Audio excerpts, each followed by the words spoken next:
Buenas tardes a todos y a todas. Bienvenidos hoy a la séptima clase del taller de escritura y argumentación. El tema de hoy será puntos de vistas y estructura de la argumentación. Damos la bienvenida también a los compañeros de la comisión C3, a cargo de la profesora Carla. Tuvo un problema familiar y enseguida el cuerpo docente salió al auxilio, para que ningún estudiante se quede sin su clase de Zoom. Esta clase estará grabada, luego la subiremos a YouTube para aquellos que no han, que, bueno, diversas circunstancias no pueden estar acá presentes. Como todos saben, mientras tanto pueden pensar alguna consulta que se han tratado esta semana respecto de los temas que hemos visto, o también alguna consulta de que si han leído algo sobre derecho extra materia, ¿no? Porque acá, al fin y al cabo, estamos en la Facultad de Derecho y en esencia vemos derecho. No obstante, esta materia en su esencia no vemos cuestiones jurídicas, sino vemos cuestiones materiales. En la primera parte de la materia vimos cuestiones de escritura, sustantivos, verbos, adjetivos, luego los hechos, hablar de hechos de la demanda en el fuero civil, penal y laboral, para hacer algunas prácticas, luego sobre el lenguaje claro, reglas que facilitan la comprensión y la transmisión de ese contenido. Y luego también vimos cuestiones de subjetividad y objetividad. Para terminar con la actividad obligatoria que muchos hicieron, la semana pasada dimos un plazo extensivo. Algunos alumnos me contactaron y les corregí, para que todos sepan que este plazo era para todos. Sin embargo, vencido este plazo, no hay posibilidad. Como todos saben, para aprobar esta materia se necesita el 80% de regularidad en el campus, muy importante. Más allá de que esto es que sirve para aprobar, ¿no? Yo siempre digo, esto, si ustedes le sacan jugo, le va a servir para, primero, para el estudio, para las materias. Hablando de este sistema de estudio, bueno, de cómo estudiar y cómo mejorar la forma de incorporación del conocimiento y luego transmitirlo, porque también se puede estudiar mucho y a la hora de transmitirlo, lo que es muy normal. Ver estos caminos y estrategias. Y tomar estas herramientas de escritura, porque a la hora de hacer un examen escrito, que se pregunta en otra materia de derecho, bueno, explique tal punto y naturaleza jurídica, conceptos, elementos, y no hay que repetir de memoria. Si ven eso, bueno, demuestra conocimiento, pero en esencia, eso no es el conocimiento en sí mismo del derecho. Bueno, el segundo requisito es aprobar la actividad obligatoria, y el tercer requisito, aprobar la actividad final. Estamos cerca, y la actividad final va a ser sobre un ensayo, luego diremos el tema, pero se van a aplicar todas las herramientas que estamos viendo, que empezamos a ver la semana pasada. La semana pasada hicimos la primera clase de introducción a la argumentación. ¿Qué es la argumentación? Los elementos, ¿qué es un argumento? La refutación, hablamos de la verdad, ¿no? Porque estos temas nos llevan a los extremos del conocimiento, la verdad, la justicia, ¿no? Cuestiones de ética, pero obviamente escapa la materia, eso ustedes pueden profundizar en otras materias como filosofía. También vimos que la argumentación es un medio de resolución de conflictos, ¿sí? A través de la palabra, ¿no? A través de medios lingüísticos, donde hay un hecho controvertido o diferencias de opinión, ¿no? Serían diferentes puntos de vista, y a partir de eso, si hay voluntad de llegar a una solución, se puede transformar en un debate argumentativo, ¿no? Cuando son dos. Está la postura A versus la postura B y un tema específico para debatir. Subrayo un tema específico, porque todos los temas se pueden debatir, pero cuando uno empieza a profundizar, se va a encontrar que en ese tema hay tal vez 15 temas más. Y no se puede hacer un debate al mismo tiempo sobre todos los temas, ¿no? Hay que elegir uno, terminado ese punto, seguir con el que sigue. O por lo menos se establecen reglas si es un debate. entre dos partes. Pero también la argumentación no es una actividad dialéctica, puede ser una actividad de retórica, donde está el orador frente a un público al cual quiere transmitir una idea, pero también con un fin, para justificar ese punto de vista, para refutarlo, o simplemente para conmoverlo y manipularlo. Manipularlo entre comillas, ¿no? No en el sentido negativo. ¿No? Uno piensa manipular, esa persona es manipuladora y ya pensamos que es terrible. No, tomemos la palabra manipular en solo hecho de lo que significa, ¿no? De direccionar. ¿Sí? Pero bueno, ahí vemos esta cuestión de la argumentación, ¿no? Lo delicado que es, porque es un Profe, instrumento. Ahí voy. pues, Es un instrumento, ahí voy. Es un instrumento que se puede utilizar para buscar el bien, pero también se puede utilizar para buscar el mal. Porque tal vez no exista un deseo noble de llegar a la verdad objetiva. Es una pregunta trascendental, ¿no?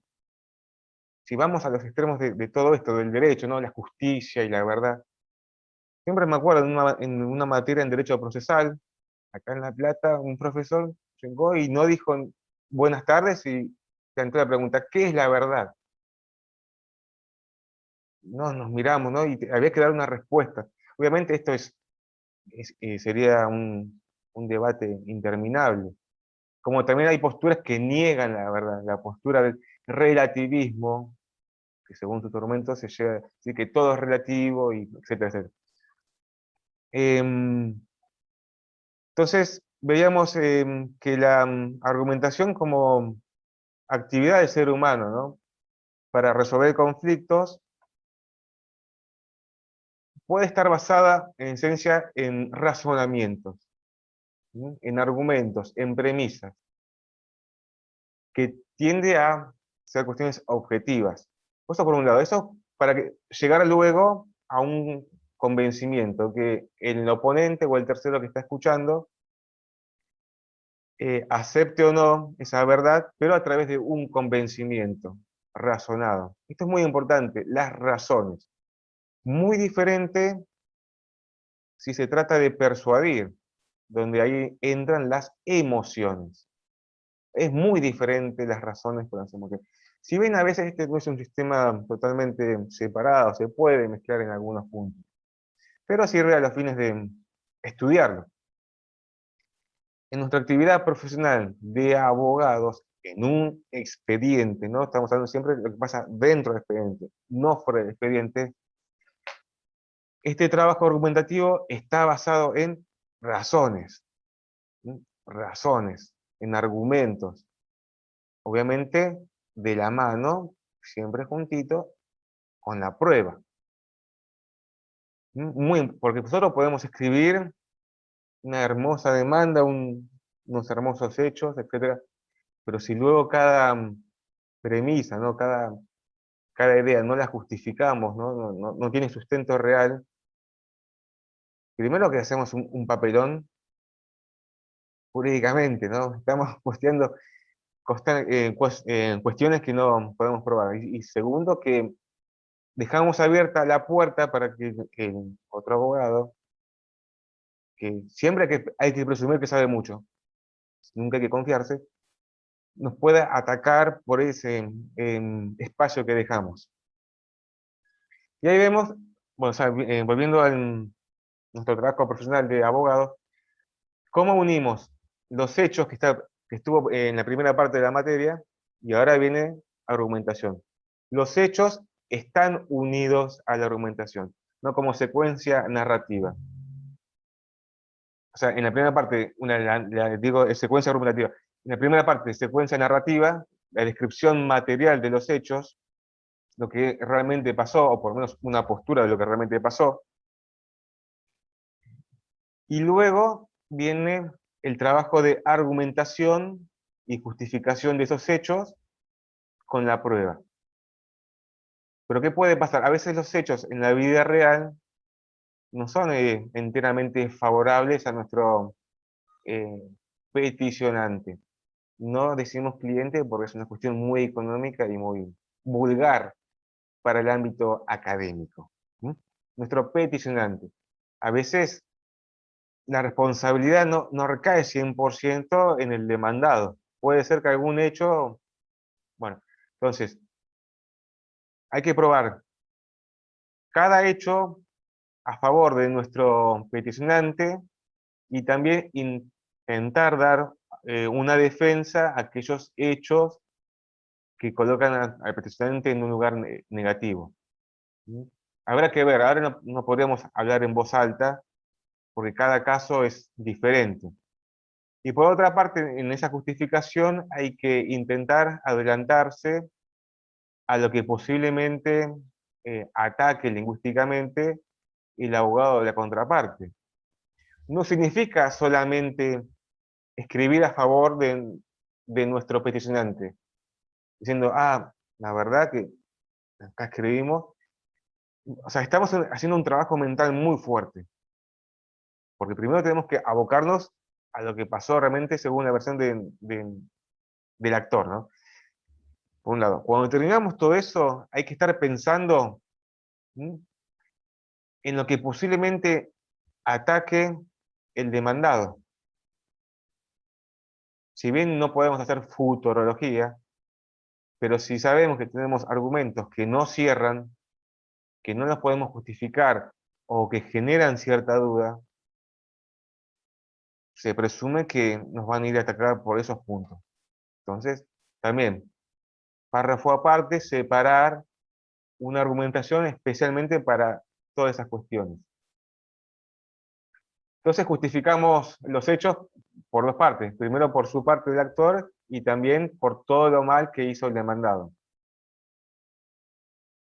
Bueno, entonces ahí siempre estamos hablando de razones.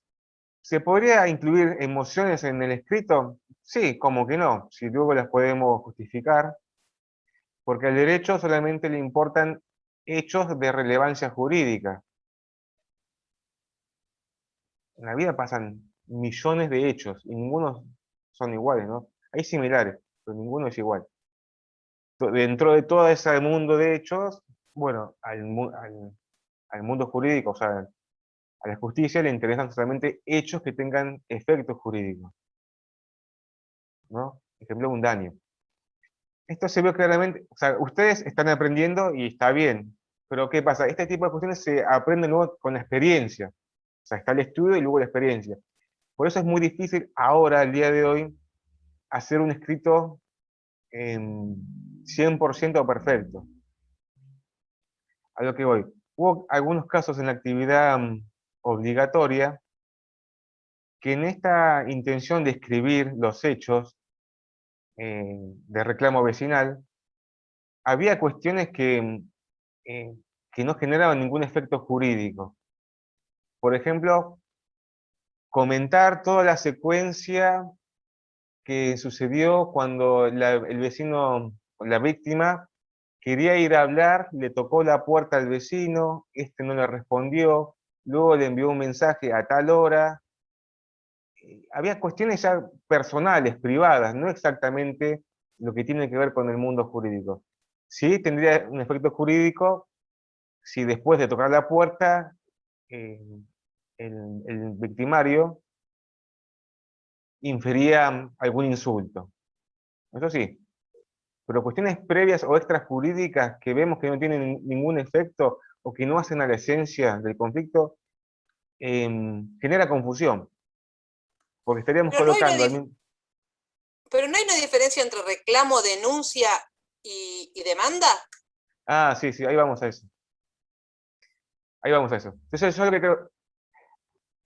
quiero decir esto, a veces cuando uno escribe, está solo frente a la computadora, uno está escribiendo solo y no están todas las respuestas.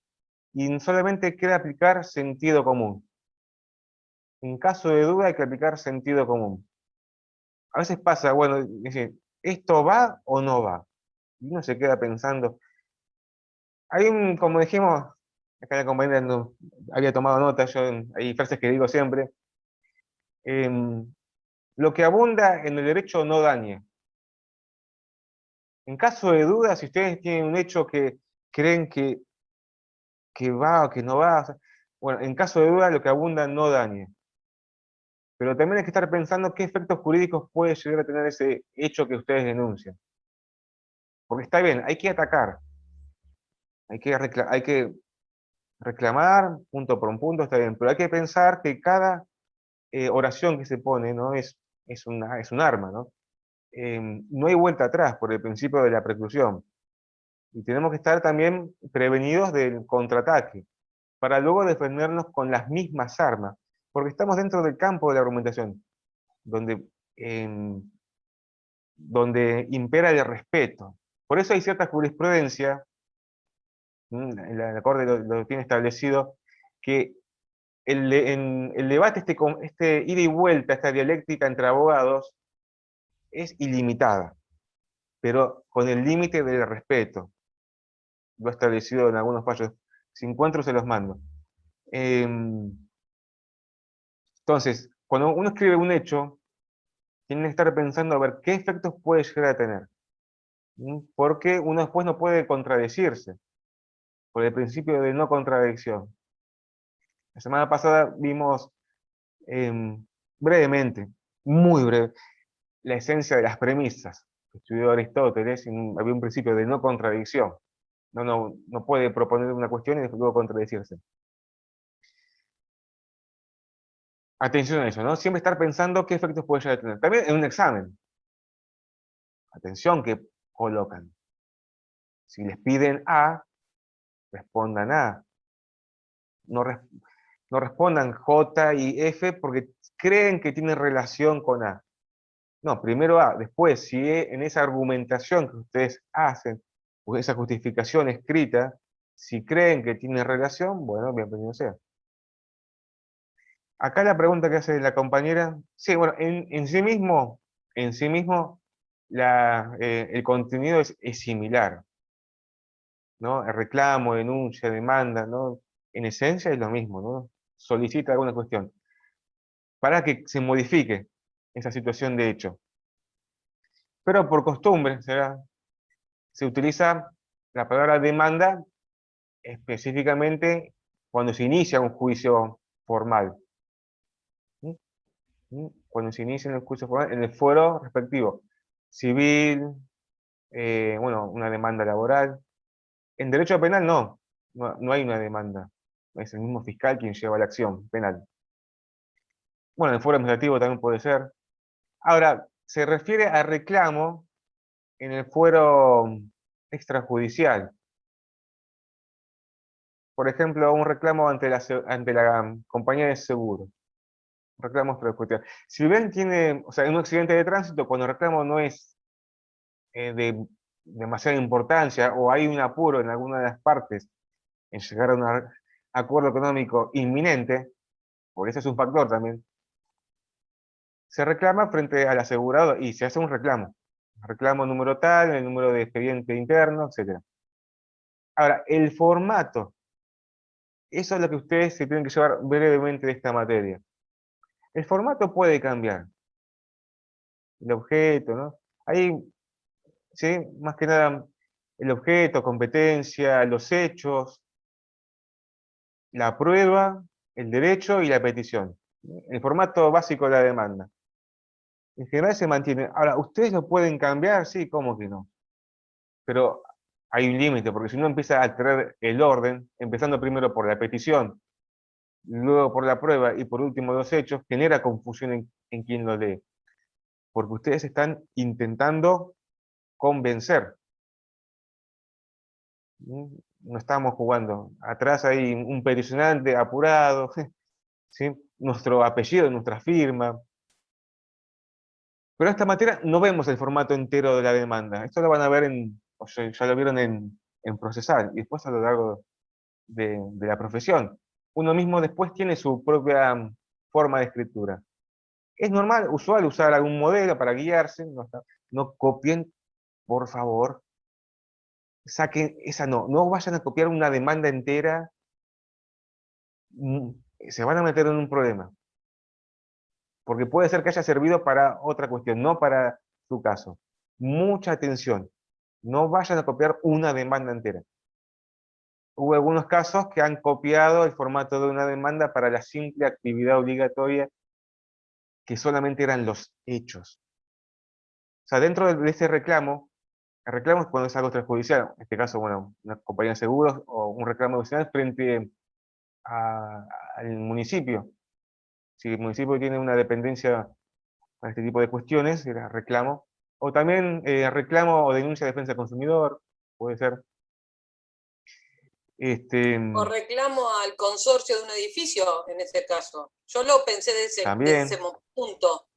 Porque Sí, sí, sí, además, también. yo soy nueva, yo soy médica, en esto soy nueva. Entonces, vos decís, no hay que copiar. Ok, pero yo tenía que buscar en algún lugar cuáles eran, cómo eran las características de cómo se reclamaba y a qué se consideraba ruido molesto, a quién se le Sí. reclamaba, qué ley había para que se considerara que ruido Bien, acá, molesto pudiese de esta penado. materia, solamente que se lleven la forma de hacer ese reclamo. O sea, vamos a ir al alma de ese reclamo. No vemos cuestiones jurídicas. Si bien el Código Civil nombra el artículo 1973 respecto a ruidos molestos, qué sé yo, puede ser también que el mismo municipio tenga alguna ordenanza en tal tema, pero eso puede cambiar en cada municipio. Por eso, una cosa es hacer el reclamo y después también hay que estudiar toda la normativa para entender a ver qué se puede reclamar. Porque siempre se reclama en base a lo que dice la ley. Pero acá otra vez, volviendo a los hechos, ¿no? Los hechos es la base o está conectado luego a la prueba, que en la prueba vamos a hacer la argumentación, la validación o refutación de los hechos que estamos proponiendo. Por eso, en esa descripción, esa narración, es muy importante que tenga un orden, porque lo que no pusimos en los hechos o está desordenado, luego se nos va a complicar para argumentarlo, o sea, para fundamentarlo, para refutarlo o validarlo. Porque si no, sería una cuestión totalmente abstracta, venimos a hablar de derecho y punto, no. El derecho tiene como base práctica los hechos. Nosotros ahí tenemos un arma esencial, ¿no? Esta arma de darle vida otra vez, de traerlos a la realidad, hechos pasados donde no estuvimos ahí, ni el tercero que decide. Obviamente, en ese transcurso, uno puede direccionar los hechos para un lado, para el otro lado, según cómo haga su estrategia. Porque siempre hay que estar pensando, cada vez que uno escribe, pensando en qué efecto puede llegar a tener. Entonces, quedó claro, ¿no? Esto de la demanda en sí mismo es lo mismo, en sí mismo, pero cambia según el fuero judicial o extrajudicial. En cuanto vemos esto de la esencia, o sea, cuando uno escribe los hechos, o sea, es una narración pasada, y ahí se aplica también cuestiones de lenguaje claro, ¿no? Lo primero es ubicar el tiempo y lugar. ¿Mm? El tiempo y lugar de los hechos. No hay que poner el día tal, la persona fue a hacer la denuncia, porque ahí es la fecha de cuando se hizo la denuncia, no de lo que pasó. Eso genera confusión, porque dicen, ¿cuándo fue? Entonces, em, explicitar cuándo fue el hecho generador del daño. Si fue un solo día o si fueron en diferentes ocasiones, hay que colocarlo. No decir el año pasado, el mes pasado o hace 3 meses, porque genera ambigüedad. Y si uno quiere convencer o ser específico, la ambigüedad es contraproducente. ¿Mm? Primero porque no sabemos bien especificar el hecho y después menos vamos a saber, o sea, es una base fáctica no es muy fiable para pedir. Y además le dejamos la puerta servida para que el otro abogado, si es que existe, nos ataque por ese lado y nuestro reclamo pierda fuerza. Siguiendo con los hechos, ¿no? Entonces la ubicación del tiempo y lugar de la narración de lo que realmente pasó. También el nombre, identificación de las partes. ¿Quién fue la víctima y quién fue el victimario? El peticionante, el actor, ¿no? denunciante también, contra el demandado, para no estar repitiendo, señor Gutiérrez reclamó, el señor Gutiérrez tal cosa. No, tratar de no repetir palabras. Bueno, en el segundo párrafo sí, claramente ya ahí se explica qué pasó. Pero esto es importante. Primero explicar qué pasó para luego manifestar qué daño hubo. No al revés. Decir que los ruidos molestos generan tal daño. No. Hablar primero de los ruidos molestos, qué son, cómo se producen, quién los hace, en qué circunstancias. ¿Mm? Bien, que quede bien consensuado. Para que naturalmente, por causalidad o consecuencia, se desprenda el daño. Y eso facilita la comprensión y a su vez también el convencimiento. Muy importante, anoten esto siempre, ¿no? La relación de causalidad. ¿Mm? Este encadenamiento de razones, de lo que habla Weston, ¿no? La argumentación como encadenamiento de razones. Y la van a ver Esto en que el vos Código estás Civil. hablando es lo que viste cuando corregiste, y vos corregís justo con Carlas de todas las comisiones o cada docente corrige la de la comisión correspondiente. Porque quiero saber para aprender, porque en la No, corrección y en no. la equivocación está el aprendizaje. Cada docente corrige su comisión. ¿Mm? Igualmente esto de la relación de causalidad lo ven en derecho civil. Van a ver, ¿no? La causa y efecto. Es muy importante. Entonces, pero para demostrar esa relación de causalidad, primero hay que hablar de la causa, lo que realmente pasó. ¿Mm? Obviamente, ahí uno está escribiendo, narrando, demostrando implícitamente la culpabilidad del victimario. O sea, no es que ustedes están provocando el daño. Cuando escriben todo eso, ahí recién escriben los daños.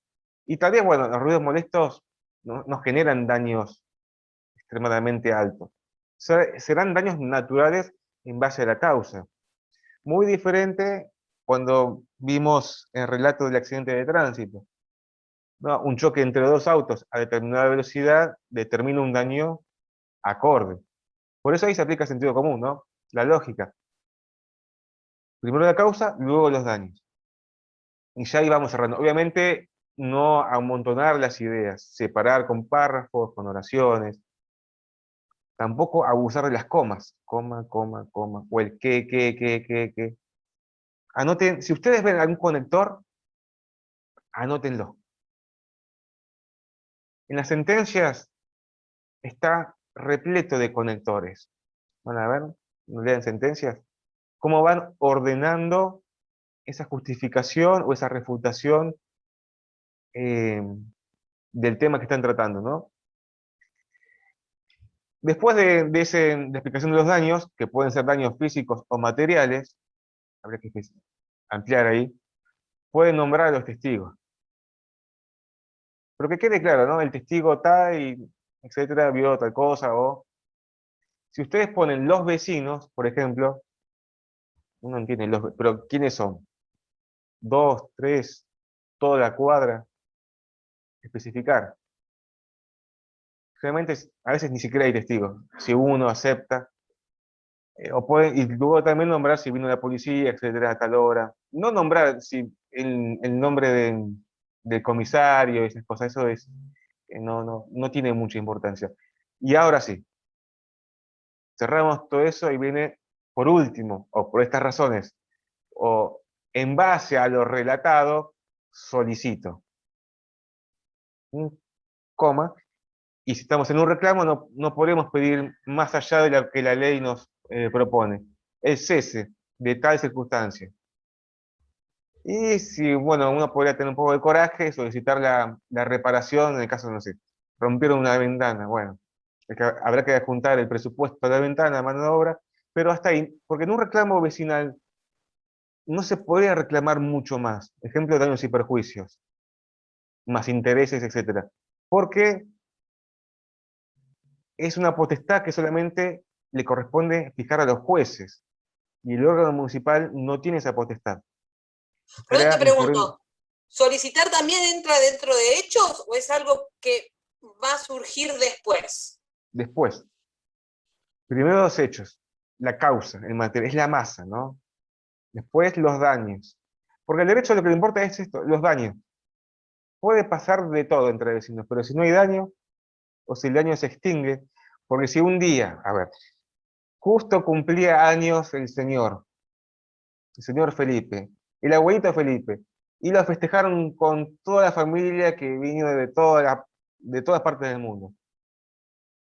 Y obviamente generó un ruido molesto, pero si fue una sola vez, si bien generó daño, no es un daño continuo o un daño que genera un perjuicio mayor. Fue una sola vez y las circunstancias ameritan. Fin. Ahora, dijimos, bueno, por último, sí, la petición, el cese, hasta ahí nomás. Pero ¿qué pasa? Hay que ubicarnos también en dónde estábamos, en el fuero extrajudicial, en reclamo municipal. Pero sin embargo, en la vida real, los casos cuando llegan no vienen en frasquitos. Fuero penal, civil, laboral. A veces ese mismo hecho, si continúa o depende de la gravedad que tenga, puede transformarse en una cuestión de relevancia y tenga competencia otro fuero.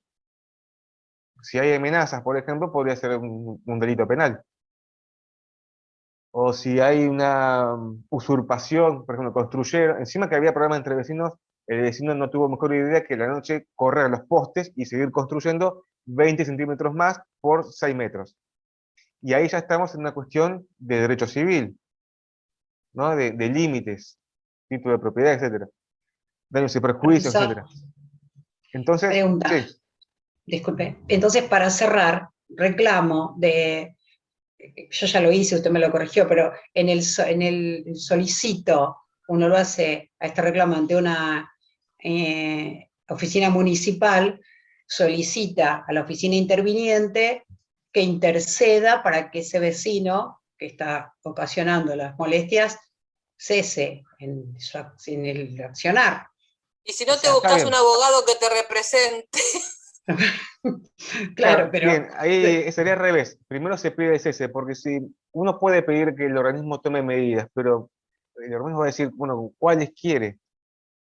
Porque también hay que pensar, es un organismo extrajudicial que, que puede ir cualquier peticionante sin ser abogado. Entonces imagínense la cantidad de cuestiones que tienen que leer. Y nuestro pedido, nuestra petición, no tiene que ver con una cuestión personal, sino una cuestión que debe estar estipulada por ley. Nosotros pedimos en base a lo que la ley nos ofrece, el derecho que nos ofrece. Atención. Y seguramente diga en la ordenanza, o bueno, el Código Civil, habla del cese. Habla el Código Civil, si lo quieren leer, ya muchos lo han leído, ¿no? ¿Cuál es el límite, no? ¿Hasta cuándo es un ruido molesto o no? Es según la normal tolerancia. Y de esto hay jurisprudencia, hay que leer en cada caso que han estipulado. Primero hay que ver si un caso de diferencia entre vecinos llegó a la corte, es muy difícil, tal vez en primera instancia. ¿Mm? Pero eso es un trabajo extra si uno quiere investigar. Pero esto que no se lleven, esta estructura de hacer el reclamo, o por lo menos de narrar los hechos, se aplica a todos los fueros, o cualquier otro tipo de reclamo. Pueden ser también un reclamo contra el Estado. Imagínense, ejemplo hipotético, no lo vayan a hacer, pero reclaman que el docente de la comisión C2, Yescas Manuel, hacen un reclamo formal, encima en conjunto, frente a UMPAS, ¿no? Presenta, ¿sí? Hacen un reclamo formal y bueno, van a explicar primero los datos precisos de quiénes son ustedes, etcétera, o datos de la materia, horarios, y explicar claramente que los jueves a tal hora van a poner el código de Zoom, el código de YouTube, todo, ¿no? Y luego ahí sí van a explicar Todo realmente qué puede ser pasó. tomado en tu contra, Doc. Sí, cría cuervos como era. Bueno, A entonces, tomar nota. lo que decía, como decía Aristóteles, entre tantas cosas interesantes que dijo, el relato de los hechos hay que contarlos naturalmente como pasaron. O sea, ser natural a la hora de relatar o de escribir. La naturaleza otra vez, ¿no? Presente. Tal cual como sucedieron. No nosotros cambiar a nuestro antojo. Si ves, uno tiene la emoción de empezar a escribir y allá hacer denuncia. No. Prudencia. ¿No? Por eso jurisprudencia. Prudencia a la hora de escribir. Tomarse todo con calma. Hacer borradores previos. Otra vez, este formato, quiero cerrar. La ubicación de tiempo y lugar, las partes, identificado. Y luego sí, la narración de los hechos. Primero la causa, luego el daño, algunas características accesorias para que lleva la prueba, porque Lo hacemos colectivo. puede ser que la prueba haya una que sea eficiente, la prueba, o sea, la premisa, la contundente, y luego prueba accesoria. Esa prueba accesoria la van a ver en el Código Procesal, son los indicios. Si uno en su trabajo, que viene es posterior, ¿no? En su trabajo argumentativo utiliza estas premisas, estos indicios, podría ejercer o direccionar todas esas verdades para justificar lo que ustedes quieren. Por eso la argumentación se ve claramente en la descripción de la prueba, ¿no? ¿Por qué? Ahí demuestran las razones de por qué esta prueba está relacionada con el hecho y por qué justifica el daño y por qué justifica su reclamo. Ahora, esto es diferente cuando, perdóname, Doc, cuando uno hace doctrina jurídica que presenta una demanda. Generalmente el jurista doctrinario presenta la conclusión antes y después las premisas. Eso puede cambiar.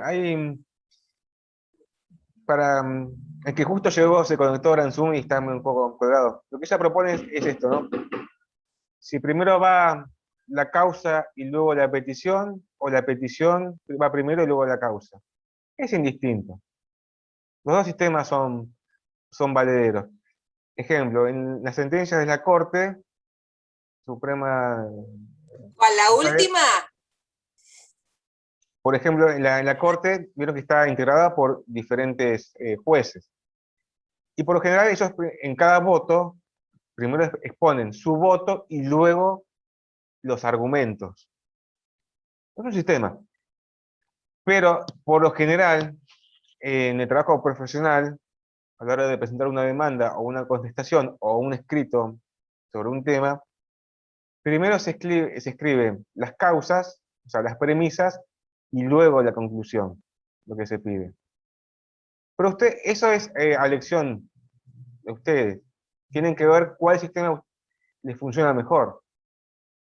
Pero si el juzgado de primera instancia siempre aceptó o escribió de tal forma, eso es un dato muy interesante, porque si uno está trabajando con cierto juzgado, es bueno leer su jurisprudencia para entender los giros, reveses que tiene. Porque realmente la sentencia de primera instancia la escriben considerando lo que realmente pasó, los fundamentos y luego la sentencia. O sea, al revés. Pero bueno, vemos que esta misma estructura de argumentación, ¿cómo se aplica? Una sentencia, un simple escrito de actividad obligatoria o un reclamo vecinal. Lo que se mantiene visiblemente es esa secuencia. Primero, bueno, las partes, la narración, los daños, algún dato accesorio de la prueba y luego la petición. Ese escrito no debe ser ni extremadamente extenso, ni tampoco escueto, ¿no? Oraciones cortitas como mensajes antiguos de Movistar, ¿se acuerdan que había que escribir todo en un mensaje para que no te cobre de más? Bueno, eso también es contraproducente. Si bien el conocimiento dogmático es importante, teórico, después ustedes con el tiempo le dan su toque de color, su toque humano. Es muy difícil que haya dos escritos iguales. Bueno, muy bien, entonces todo esto nos lleva a la argumentación. Hacemos un breve repaso de la clase 6. Ahí tenían el texto de Atienza y el video del biólogo. Hablamos brevemente de eso y pasamos a la clase 7. Espectacular lo del biólogo. qué mal lo de la diputada, creo que era Jujeña, que yo creo que en ese momento, cuando uno da razones, tiene que informarse. ¿Me entendés lo que digo? Bien. O sea, el biólogo es un genio para mí, yo lo conozco por el ámbito biológico, pero no puede salir la mujer esta que se cree que es diputada, electa, a refutarle un argumento de una manera tan poco inteligente e informada. Ahí vamos, eso. La cuestión del video... Esa podría ser el terreno de las falacias, ¿no? Después vamos a ver falacias. Pero más terminó adelante. hablando de eutanasia en un aborto, o sea, y habló ahí vamos. Down con... La cuestión del video, es un tema muy delicado, ¿no? Es la vida en sí mismo, ¿no? Pero a los fines de esta materia no nos importa si están a favor o en contra, solamente lo tomamos a los fines de analizar la estructura de esa argumentación, porque el tema puede cambiar. Eso por supuesto, pero cuando uno argumenta, tiene que informarse, tiene que saber, tiene que tener conocimiento, no son razones sacadas de mi emoción o de mi criterio por una cuestión de empírica.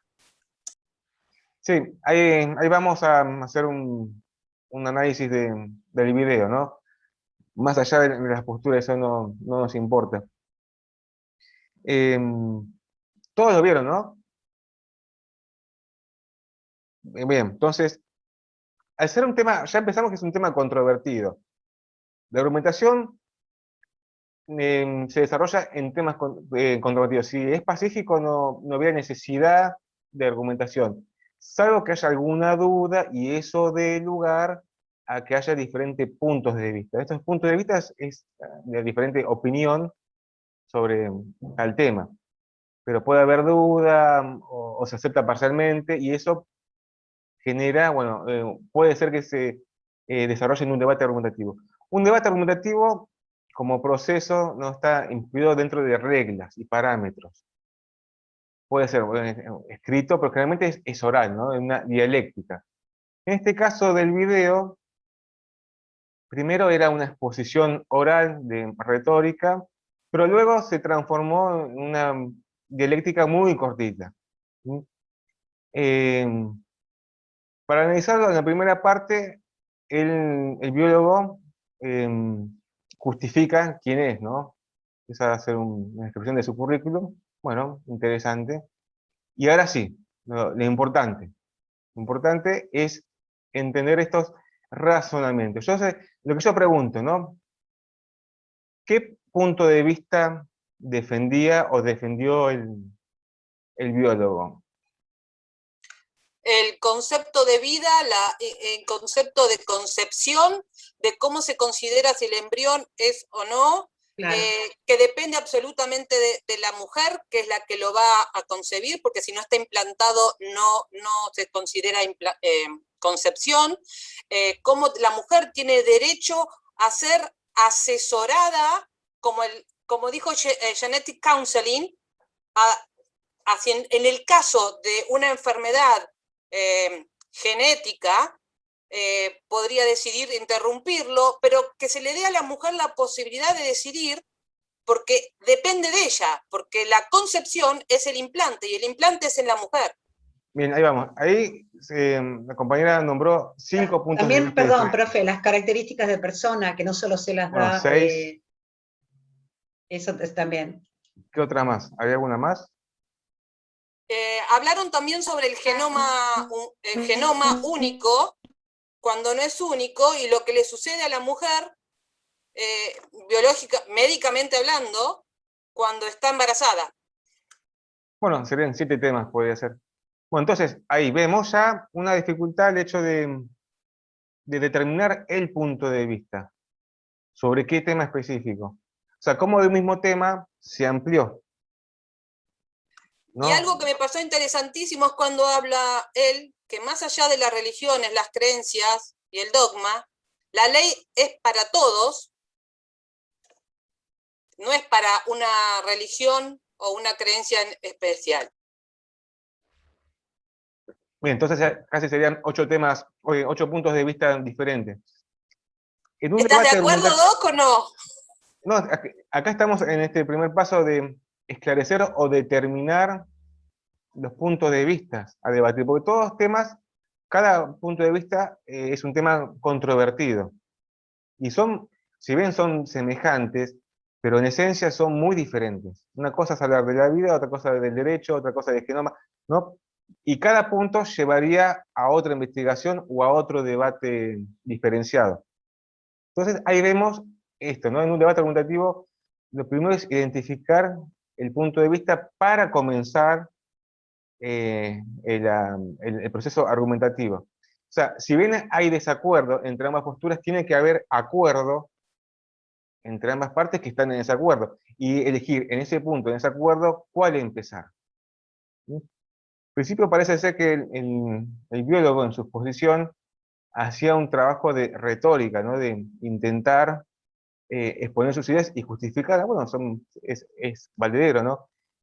Eh, pero bueno, a la hora de definir qué fue el punto de vista, luego, después, cuando se abrió la ronda de preguntas, las preguntas podían haber sido sobre cualquier punto.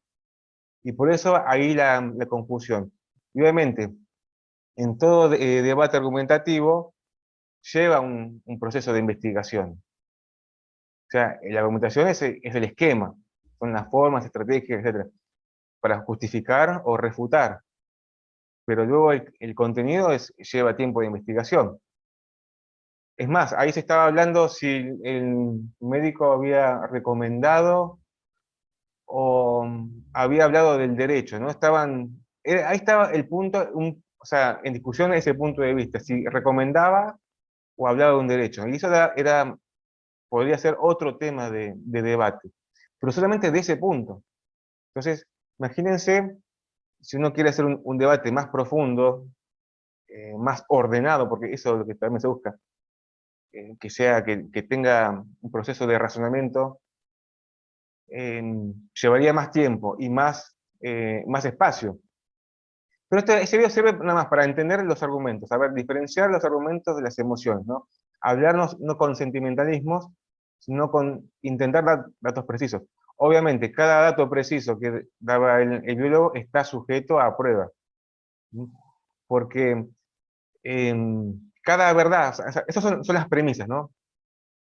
Igual al final no quedaba claro un poco la conclusión, pero se puede deducir implícitamente. No es que quedó claro, mi conclusión es. Por ahí eso es lo que van a ver en los textos ahora de Van Emeren y Weston. Específicamente en el de Van Emeren, que en el campus está el texto entero para leer, pero solamente se les pide leer algunos capítulos, 2 capítulos. Pero de corazón, si tienen tiempo, en algún momento de la carrera, léanlo varias veces, porque siempre hay un dato interesante que pueden extraer.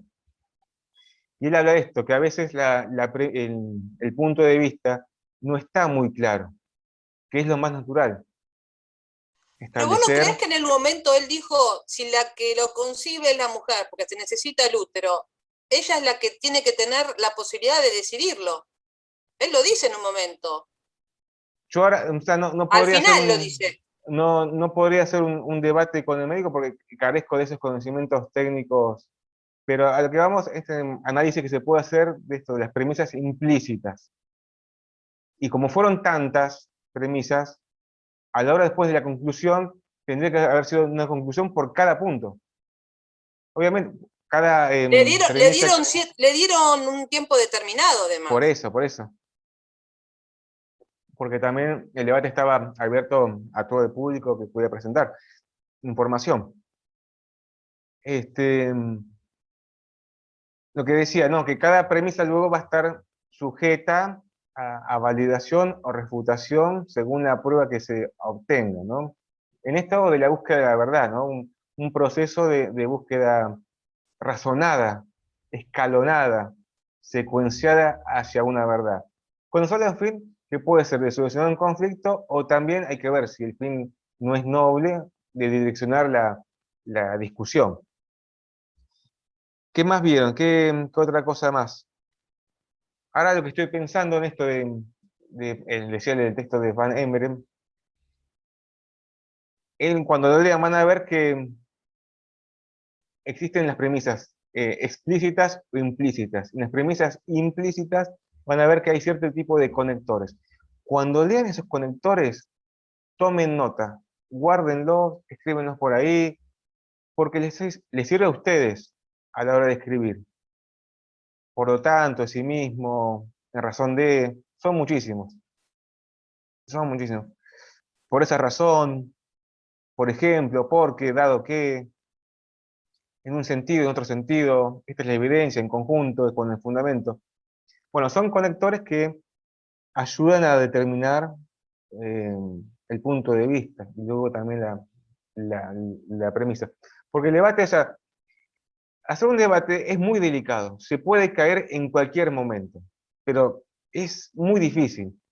Primero, el hecho mismo de la investigación, el tiempo, ¿no? El lugar, puede ser que sea con un moderador o no. O sea, hay un desacuerdo totalmente bipolar, pero también debe haber un acuerdo entre ambas partes para llegar a un avance. Pero en cualquier momento se puede trabar. Puede ser hasta en el punto de inicio, ¿no? ¿De qué premisa hablamos? Y como están en juego también los sentimientos, bueno, hay que decirlo, ¿no? El hecho de... Porque acá lo que importa son las razones.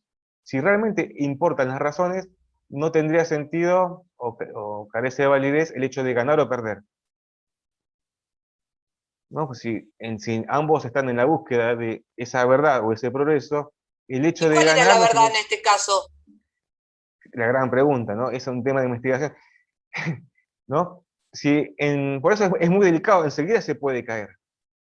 Pero si hay buena voluntad en ambas partes de llegar a ese estadio, por eso cuando uno está en un debate argumentativo, también tiene que estar dispuesto a escuchar y entender otra postura totalmente diferente. Y eso a veces es muy difícil, porque atraen historias, sentimientos, cultura.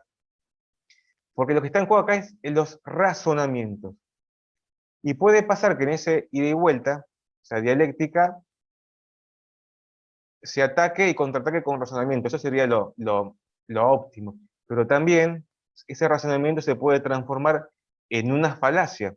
Porque como decía Schopenhauer, en la dialéctica, en este ánimo de la argumentación, el ser humano lo hace por maldad, por vanidad, por soberbia. Eso es lo que hace al ser humano, según él, ¿no? El hecho de siempre estar discutiendo, discutiendo para intentar nada más que ganar y humillar al otro. Por ego. El ego, o sea, los instintos más bajos del ser humano, ¿no? Y obviamente eso nubla la verdad, nubla ese camino hacia esa verdad objetiva. Entonces, en esa ida y vuelta de argumentos, refutación, etcétera, etcétera, ambas partes tienen que estar dispuestos a entender. Después, si aceptar o no es otra circunstancia. Se puede aceptar en el momento o después, porque ese convencimiento a veces lleva tiempo, un proceso de reflexión. Y sumado a que uno tal vez en esos sentimientos no quiere perder, ¿no? O cambiar de postura de un día para el otro, porque se va a sentir, si toda mi vida yo pensaba que esto era así, así, así, ¿cómo cambiar? Bueno, entonces, en esa ida y vuelta, los argumentos se pueden transformar en falacias. Como decía Aristóteles, son esas piedras preciosas que no son. Esos argumentos que parecen verdaderos, pero detrás hay un error. Vamos a ver, son muchísimos. Uno de ellos, el más que siempre pasa, ¿no? Es el ataque a la persona y no al argumento. Lo vemos mucho en las redes sociales. El tema ahora, ¿no? Clases presenciales, que sí, que no. O no sé, bueno, el fallo de la corte ahora, no sé, tantos temas. Fue muy simpático el año pasado cuando se hablaba de veganos carnívoros. ¿Se acuerdan cuando entraron al, al campo donde estaban los caballos en los buques de Palermo? Entraron al latigazo. Bueno, ahí estaba. Era un debate, ¿veganos o carnívoros? Ahora el debate público sería clases presenciales. Y uno ve en la misma sociedad, o en los medios de comunicación, demasiados insultos, mucha violencia, y no se va a veces a la esencia del argumento razonado. Perdón, Puede ser profe, que pero lo de veganos y carnívoros no es político, y lo de las clases presenciales está muy bañado de un tinte político y por casi, eso, en este proceso de me argumentación, lo parece, que se busca es depurar, ¿no? O nos matamos entre todos, o debe haber un sistema para intentar llegar a esa verdad, o por lo menos a una solución justa, en el marco de ese respeto, que sea un avance para ambas partes. El hecho de ganar no significa humillar al otro, y el hecho de perder no significa una disminución. Como está ese Entonces no principio en habría el que derecho. depurar de las ideas políticas a los jueces de la Corte Suprema. Esa es otra discusión. Esa es una discusión eterna, que hay mucha doctrina, hay muchos libros que hablan sobre eso. Pero como cada punto entramos es abrir una puerta y entrar no en un cuarto, es entrar en un edificio. Lo que se mantiene Profe, es esta estructura. Sí, perdón que entré tarde. La independencia de poderes y la república, los jueces no tienen nada que ver con la política. Que tengan alguna ideología política, Supuestamente, está claro, mal. compañero, no no deberían, debería. no deberían. Como bien, ahí tampoco son, tendría que haber habido en el debate del aborto cuestiones religiosas, políticas. No, política sí. Política sí porque Hubo. son nuestros representantes, los legisladores que hacen las leyes. La política siempre va a estar, y a cada momento de la vida de cada uno. Es que bueno, a ver, ¿cómo vemos ahí? estoy de ¿Cómo acuerdo vemos con ahí? vos. Estoy de acuerdo con vos, porque la política nos influye en todo. Bueno, ¿cómo vemos ahí que hay diferentes puntos de vista, pero en diferentes temas, ¿no? De repente de las clases presenciales, ahora aborto otra vez. Después hay otra Perdón, falacia que la vamos a ver, hay otra falacia que a la hora de debatir un tema, o sea, se abren los libros, sería, bueno, tampoco puede haber limitación de la información, porque podría entrar en una falacia, ¿no? Ejemplo, perdón, si, profe, la a Corte o ver, los jueces deberían estar lejos de lo que es política partidaria, como dicen los compañeros. La política es bueno, eso habrá lo gente que que esté a hacemos a diario. favor y gente en contra, según el razonamiento al que vamos, ¿no? Es enteramente esta clase 6 y 7 de argumentación. Llevarnos de esto la estructura para fundamentar ese punto de vista. ¿Qué puede ser este? Que la Corte tenga, bueno, que sea política, u otros digan, no, que la Corte no sea política. Porque también como poder de Estado, tiene una función social. Después, obviamente, yo todavía no he leído el fallo de la Corte. Hay tantos fallos que quiero leer, muy interesantes, pero bueno, no hago tiempo. Y les recomiendo que si quieren leer, están todos en internet. También el caso si mal no recuerdo, en San Juan, que el padre pidió una medida cautelar para evitar un aborto, luego pasó a siguiente instancia. Es muy interesante, por lo menos, leer la forma en cómo escriben los argumentos y, bueno, por qué llegan a esa conclusión.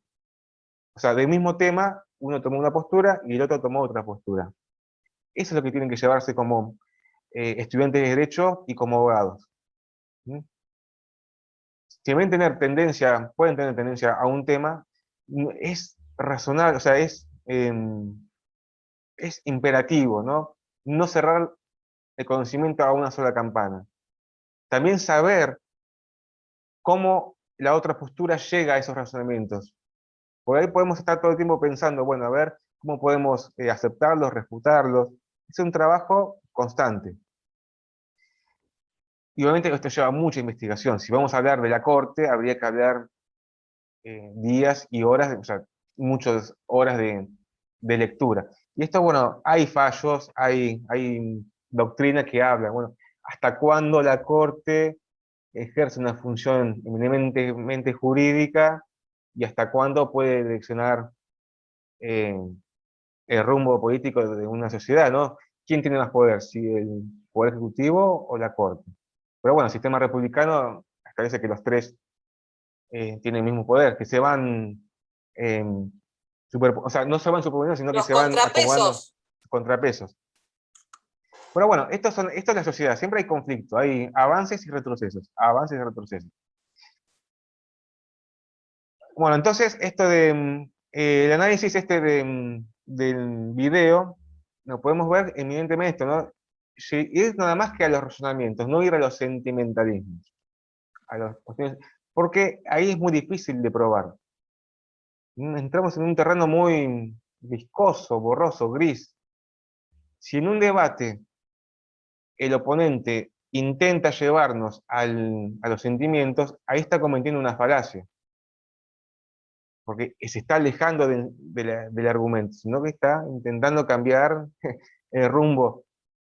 Y eso o lo hace de manera consciente, pero no, o sea, es jugar en la línea, pensando que le puede salir bien, pero también se desprotege, porque ustedes podrían atacar al oponente, atacando esos sentimientos y otra vez direccionado a los argumentos. Como decía Schopenhauer en sus estratagemas, alguien que en un debate no expone argumentos y se pone nervioso o una situación incómoda e intenta cambiar los argumentos por sentimientos, además que es una falacia, hay una presunción de debilidad. Schopenhauer habla de que, bueno, hay una presunción de debilidad. ¿Por qué? Porque si tuviera el argumento, ya lo hubiera dicho. Si el debate es argumentativo, esta es la prueba, es irrefutable, o por lo menos se cree que es irrefutable. Entonces habla de que hay una presunción de debilidad, y por ende deberíamos atacar con las mismas armas que nos atacan. Entonces, atención a eso. Cuestiones sentimentales, si el oponente se pone incómodo, bueno, ya demostró inseguridad. Va a intentar dar su verdad como sea, por hecho de no perder. Pero ustedes tienen ese dato. Es débil. En ese punto es débil. Tal vez en los demás es contundente, pero en ese punto es débil. Y ahí ustedes esperan a que determine su posición y ya estarían pensando, o en algún momento, si es en oral o en otro momento, atacar todos los puntos y especialmente en ese punto débil, hacer un ataque preciso. Las falacias, estos argumentos que parecen verdaderos, pero en sí tienen un error muy importante, que hay que detectar. En la última clase vamos a ver algunos ejercicios. Obviamente este es un trabajo muy difícil, muy delicado, muy rápido, de mucha práctica. Por eso en el libro de Atienza, por lo menos en el capítulo que leyeron, bueno, Atienza tiene cierta dificultad, no se lee en sí mismo muy rápido, hay que leerlo de manera pausada. Tiene oraciones de 10 renglones, por Sí, ejemplo. Una cosa... contradice un poco lo que vemos acá en la materia. Más allá de eso, es un autor muy interesante porque el libro es mucho más extenso. Si luego se los puedo pasar, acá nada más se les dio un párrafo, pero un capítulo, pero el libro es mucho, tiene más libros encima. Tenemos el capítulo 2, creo. Sí, el libro creo que tiene alrededor de 900 páginas. Bueno, entonces en ese capítulo habla de cuestiones teóricas de la argumentación. Lo que es difícil es que presupone que ustedes tienen conocimiento cabal del derecho, porque es un libro que está pensado para profesionales, no es un manual. Ahí está la dificultad. Sin embargo, pueden extraer esa información. En la primera parte habla del derecho, ¿no? Las diferentes... Les decía, el texto de Atienza, hay que leerlo de manera pausada para extraer la información, ¿no? Como dijimos, una forma de estudiar derecho, que es muy normal a veces leer temas y uno no entiende, si uno se pierde en la página, bueno, no seguir, frenar, descansar, hacer otra cosa, que la mente se disperse y volver para atrás.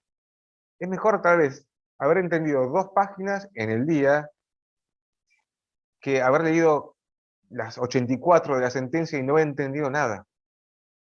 Bueno, cada uno tendrá su ritmo. Si no, la mente no funciona de manera igual todos los días.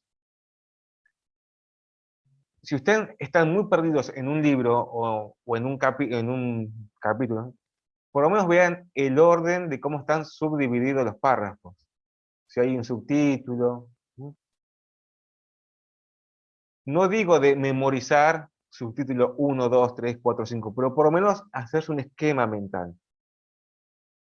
Porque el libro, cuando lo editan, pasa por muchas etapas. No es que el autor lo lleva y lo edita, no. Hay un proceso de análisis, de secuencia, para que no haya contradicción, etc. Y cada sección está puesta de manera razonada. Tiene un sentido de por qué esa parte está ahí y lo que viene está después. Ustedes primero tengan firme la estructura. Cuando estén bien seguros de eso, lo demás debería facilitarles el entendimiento. La primera parte de ese capítulo habla de las teorías jurídicas, ¿no? de lo que es el derecho. Teorías que son teorías críticas del derecho, del realismo jurídico, el formalismo, y hay una teoría que habla de que el derecho es argumentación, que en esencia, es una teoría, ¿no? En esencia, el derecho es constante argumentación. Pero bueno, el derecho también puede ser eso y otras cosas más, no solamente argumentación. Son todas teorías. Las teorías son confusas, complejas, a veces similares, pero sirven. Sirve estudiar ideas abstractas, ¿sí? Para entender la esencia de lo que es el derecho. El derecho no es una sola cosa, pueden ser eso y muchas cosas más. No hay una definición exacta de lo que es el derecho, como tampoco hay una definición exacta de lo que es la justicia, o lo bello. ¿Qué es lo Y la bello? verdad, ¿Qué es sí, ¿qué es lo bello? ¿Qué es lo feo? ¿Eh? O el Lo bien, justo, o sea, el bien. empezamos a filosofar y Entonces, tenemos toda una clase. sí, o sea, el derecho en sí mismo nos lleva a esas preguntas en el futuro. O sea, no solamente es hacer una carta de documento, una contestación, un escrito pidiendo alimentos, si bien eso es el día a día a veces, o hacer una liquidación o un recurso de apelación, que eso, bueno, es la parte técnica muy importante, pero esto es una ciencia. Constantemente estamos progresando. Por eso los incentivo a que sigan leyendo. El derecho es más que todo esto, es más que esta simple materia de taller de escritura y argumentación, es más que la carrera de UNPAS, es todo. Tampoco todo, pero los límites camiseta son, nomás. sí, los límites son, no hay límites. Bueno, en la segunda parte del texto habla de, bueno, el concepto de argumentación. Ya empieza a definir, ¿no? Primero hablo en el derecho, porque ya vemos que la argumentación se puede aplicar no solamente en el derecho, sino en otras ciencias, sociales todas. Bueno, educación, medicina, creo que sea informática, ingeniería, etcétera. Comunicación, marketing. En la vida misma, ¿no? Por eso, o sea, el trabajo argumentativo, como es tan delicado que si uno encuentra un oponente para debatir un tema, bueno, es bienvenido sea. Si uno encontró a alguien para debatir un tema que le gusta, siguiendo estas reglas sería algo noble como práctica. Pero por eso es muy difícil en los vínculos privados. O sea, en una pelea familiar, hablar de un debate argumentativo, hay muchas emociones, ¿no? Es muy difícil. Política y religión. De región, hasta en una misma pareja. No vamos a hablar, bueno, déjame mis 10 minutos para exponer mis razones argumentadas y fundamentadas, luego te escucho, otros 10 minutos, y los últimos 10 minutos hacemos una conclusión. Es imposible. Porque está mezclado, o sea, los sentimientos. Ahí vemos el poder de los sentimientos. ¿Sí? Lo que dijimos, como en este trabajo de argumentación es una herramienta que se puede utilizar para hacer el bien o hacer el mal. Y hay gente que estudia estas cosas. Esto ya es muy antiguo. En la antigua Roma había escuelas de oratoria. Imagínense, si la educación en la antigüedad era algo muy limitado, imagínense llegar a esa escuela de oratoria que era mucho más limitado. Y se hablaban de todas estas técnicas. Por eso también ahí estaban en la época de los sofistas. Los sofistas, en aquel, pues, el sofisma, que es una cuestión negativa o un error, sofistas sabían de todas estas cuestiones, los sentimientos y las razones, y llevaban adelante esos discursos para intentar convencer y persuadir. Pero en la actualidad serían considerados como parlanchines, ¿no? Se puede llevar una idea, se puede llevar cualquier tipo de idea con esta formalidad y parecen ser que son realmente verdaderas, serias, pero atrás puede ser que esté vacío. Por eso esta herramienta se puede utilizar para hacer el bien o para hacer el mal. Mucha precaución. Quedarán ustedes en su ética. Porque uno puede convencer, direccionar, llevar adelante una premisa que tal vez parece verdadera, pero no es de manera consciente o inconsciente, pero también estar atentos a que uno puede ser víctima de estas secuencias. Un comentario, perdón. Yo leí que Sí. Cicerón, que fue un gran orador, ensayaba sus discursos en una huerta para que no lo conmuevan cuando tuviese que darlo delante de personas, los sentimientos. Entonces él se imaginaba zapallos, ¿no? Cuando le ensayaba sus discursos en la huerta. Y entonces eso le facilitaba no conmoverse cuando lo tenía que hacer frente a personas, porque Sí, muy solamente estaba interesante. centrado En sus escritos Cicerón también habla como extra. En sí, como Cicerón no es que escribió un manual, hay escritos sueltos. Tal vez son un poco confusos de leer, pero él a la hora de explicar sus discursos establecía ciertos parámetros, ciertas estructuras. Y en una parte de ellas, más allá de hablar con las razones, también se practicaba la forma en cómo decirlo, para intentar convencer. O sea, no solamente, cuando uno está hablando, no solamente convencer con el razonamiento, sino convencer con todo lo que uno pueda demostrar. La forma de pararse, los volúmenes, las pausas, la forma de vestir, las miradas, la ubicación de las manos, los tiempos, generar un vínculo con el público o no, ser amable, ir sobre puntos aceptados, no generar confrontación.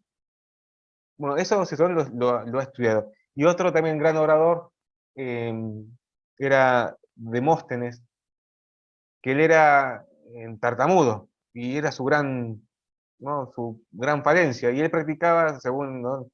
lo que hemos estudiado, decía que practicaba solo en la playa, se metía piedras, y ahí gritaba o hablaba lo que sea, y así se convirtió con la práctica en un gran orador. Impresionante, ¿no? Entonces, cómo todas estas herramientas se pueden practicar, se pueden hacer. Este tipo de encuentros es la semillita, ¿sí? Para que sepan que cada materia se puede profundizar. Civil, penal, laboral, administrativo, argumentación. Bueno, entonces les decía el tema de Atienza.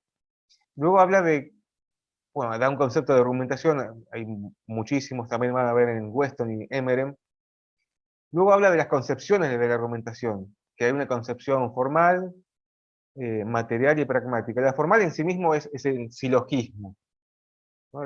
La formulita en esencia de las premisas, ¿no? Dijimos la semana pasada, un silogismo formal, por ejemplo, era todos los hombres son mortales. ¿Se acuerdan? Esa es una verdad. Todos los hombres son mortales. Premisa 1. Premisa 2. Todos los griegos son hombres. Conclusión, por ende, todos los griegos son mortales. Es un silogismo básico. Pero ¿qué pasa? Ese silogismo, usando premisas que parecen verdaderas, podría dar lugar a conclusiones erróneas, o tal vez fuera de la ética o contraproducentes para el ser humano.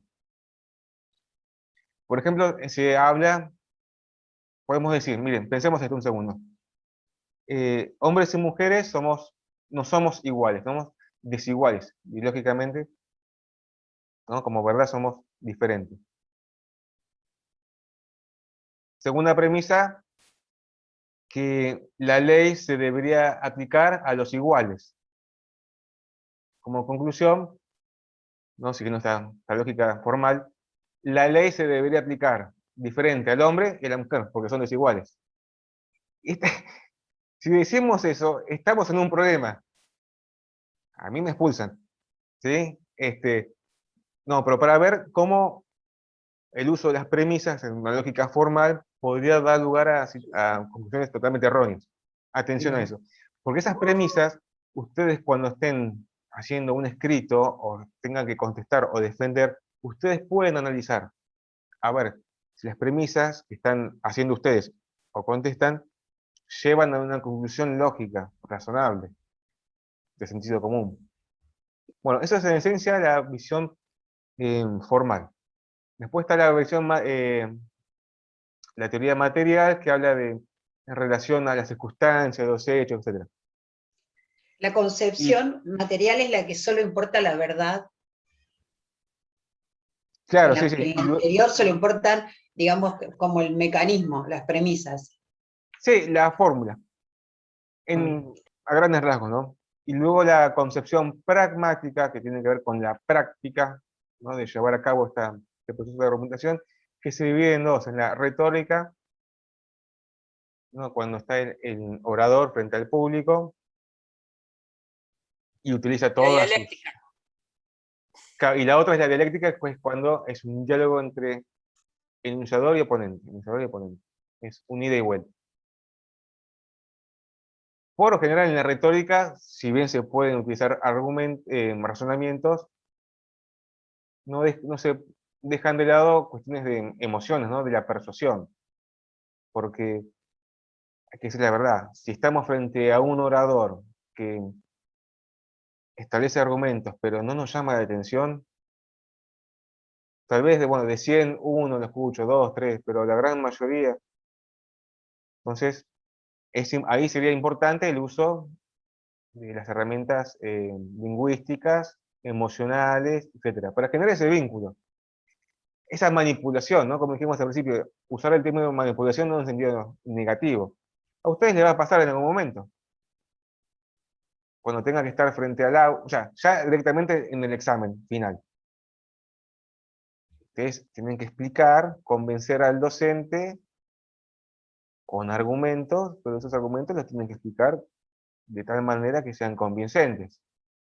O les va a pasar cuando tengan que explicar frente al aula, o en el mismo aula magna. ¿Por qué no? Mira, ¿nos parece? Nos invitan a exponer un tema que previamente investigaron, seriamente. O en la misma profesión, nos llaman a dar una conferencia. Puede pasar. Entonces, ahí ustedes explican los argumentos, pero también su toque personal. Pero ¿qué pasa? En cuestiones orales hay casos que uno, si no tiene práctica, genera un inconveniente, porque uno se expone realmente lo que es, ¿no? Nervios, frustraciones, qué sé yo, pueden pasar mil cosas. Todo eso, despreocúpense, se practica. Se practica.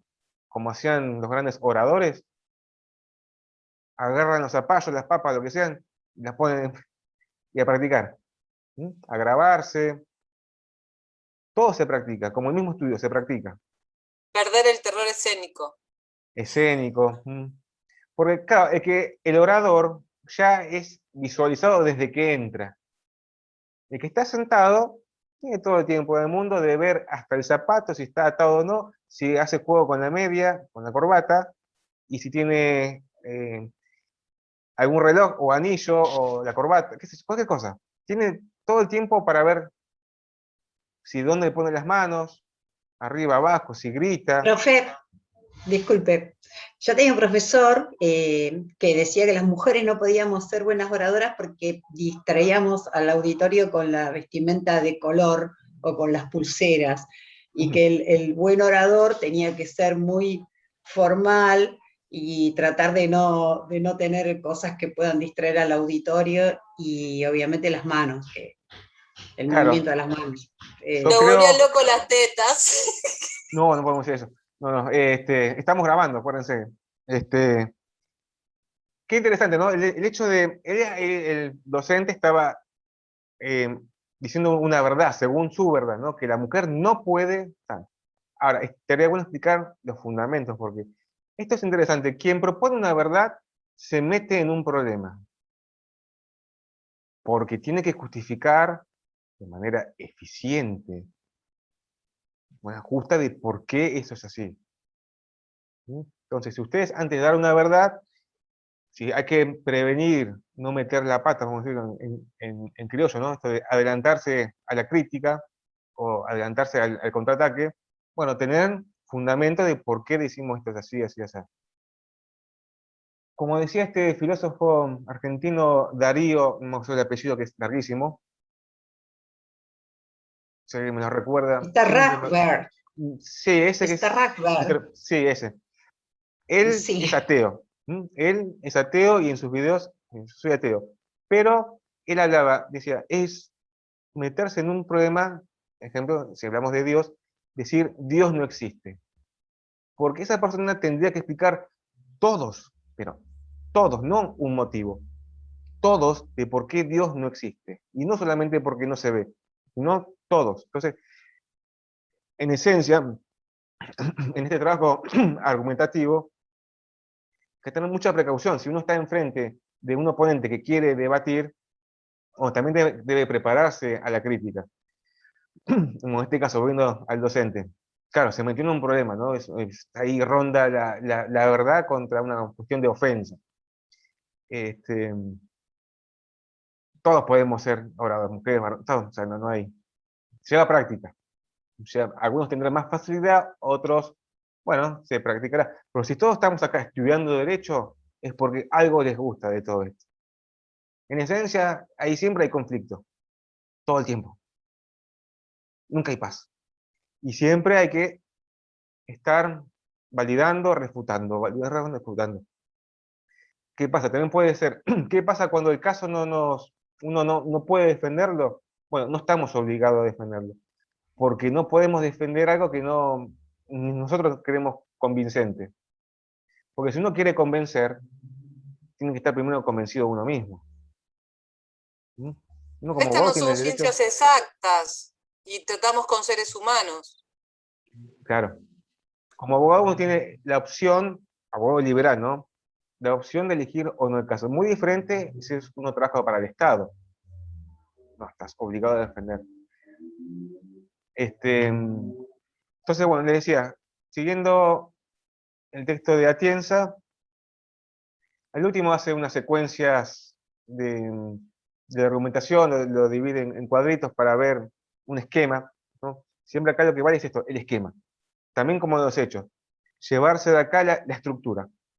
La seguridad de la estructura. Después el contenido, ustedes lo modifican. Ustedes lo cambian, lo rellenan, ponen más, ponen menos. Pero llevarse de esta materia la estructura. No hacer nada improvisado. Ser prudentes. Tratar de minimizar los errores. Siempre va a haber algún error, pero tratar de minimizarlos. Estar siempre en alerta, ¿no? Como se decía en los 10 mandamientos del abogado, ¿no? Ser fríos en la victoria y ser fríos en la derrota. Estar alejados de esos sentimientos. O sea, nadie quiere perder un juicio, nadie quiere desaprobar una materia, nadie quiere que le corrijan la actividad obligatoria con muchas tachitas. Sí, no es lindo. Pero es siempre, bueno, acá siempre es para que ustedes desarrollen aún más su inteligencia, pulir esas ganas que ustedes tienen de ser abogados. Y por último, el texto de Atienza habla de las falacias, ¿no? De estos argumentos que en esencia son falsos. Bueno, esto, ¿no? Generan confusión. Quien usa falacias, obviamente, o lo hace a propósito para intentar llevar la discusión a otro punto de vista, pues también estaría demostrando, dijimos, esta debilidad. Entonces, ahí tenemos la opción de, otra vez, de dirigirlo otra vez hacia el punto a discutir. Y todo esto nos lleva a los textos de Van Emeren, que bueno, estuvimos hablando a lo largo de la charla. Esto, primero determinar el punto de vista, que puede ser explícito o si no implícito. Bueno, vean los conectores. En la actividad profesional, como también se pidió a ustedes en los hechos, el punto de vista de ustedes era a favor, o sea, siendo actor o demandado. Tiene que quedar claro. No es que en el accidente, no importa, se hicieron amigos y no. O sos actor o sos demandado. No un intermedio. Y no vayan a hacerle pisar a su pobre peticionante. No vayan a decir que ya no hay más daño, que ya se curó. No, porque si no sería una contradicción. Ustedes no podrían estar manifestando un hecho, un daño, para luego decir que no hay más daño. ¿Mm? ¿Pero en qué Entonces, caso haces eso? ¿Vos como abogado, como representante? hubo algunos ejemplos que se ha minimizado el daño del actor y generaba contradicción. Entonces, acá este punto de vista tiene que quedar claro. O sos actor o demandado. Uno naturalmente, como práctica, está más cerca de la justicia, de la pobre víctima, pero tranquilamente podrían estar escribiendo del otro lado. ¿Sí? Ya les va a pasar. Después habla de, bueno, diferenciar las premisas, ¿no? En sí mismo estas verdades, estos argumentos, que a veces son claros y a veces no son tan claros. Bueno, separarlos, ¿no? Este trabajo de orden en el esquema, separarlos. Y eso obviamente va de la mano con la conclusión, al final. Por eso habla de ver las marcas de contexto. A veces el tema no queda muy claro con la ambigüedad y hay que tomar el tema en su contexto, para siempre ir a la precisión. Y dar algunos detalles, por ejemplo esto, ¿no? Supongamos que está el orador 1 frente al orador 2. Y el orador 1 empezó a hablar de su punto de vista y de repente el tema se fue ampliando. Y ahí comenzó a explicar. En esa explicación, que parece ser una premisa o un argumento, pero en sí mismo una explicación, eh, podría verse como una falacia. ¿Por qué? Porque solamente se explica algo que ya fue aceptado. Y si la idea, la premisa es validar un punto de vista, estaría dando por sentado en esa explicación algo que todavía no está aceptado. ¿Me siguen? Haría pasar como argumento a la explicación. Y la explicación vendría después, cuando el tema ya fue aceptado. Entonces, atención a eso. Me mareaste, no entendí nada. Una cosa es, ¿La explicación vendría con la conclusión? claro, una cosa es justificar el punto de vista con las razones, las premisas, y después explicarlo, o si ya fue aceptado ese tema. Pero no intentar llevar el tema a una explicación para confundir y ya presumir que ya fue aceptado. Bueno, lo van a ver en el texto. Es diferente la explicación que presume algo aceptado, a diferencia del uso de las premisas que justifican ese tema, que todavía no fue aceptado. O sea, es intentar confundir. Empezar a explicar sobre un tema, ejemplo, a ver, pensemos. A ver, por ejemplo, La profe, yo actividad de pienso los jueces, a ver, sí escucho. que los jueces están impregnados de política partidaria. Yo Y ahí empezar pienso a explicar. eso. Ahí empezar a Bueno, y explicar, usted piensa que llevar el no. tema. Claro. Entonces, y yo empiezo a argumentar sobre esa situación antes de que usted acepte Claro, lo que no. yo estoy En ese tiempo que proponiendo. usted tiene para explicar con argumentos, de repente ya utiliza más explicaciones. Y esa explicación en sí mismo no es un argumento, porque presume que el tema ya fue aceptado. ¿Me siguen? Primero debería ser los argumentos y luego la explicación. Ya afirmo Es una antes cuestión muy, de es una cuestión muy Sí. delicada, muy finita. Lo van a ver en el texto. Pero bueno, atención si estamos frente a alguien que nos explica un tema que todavía está en duda. Porque si uno acepta la explicación, tácitamente está aceptando el punto de vista.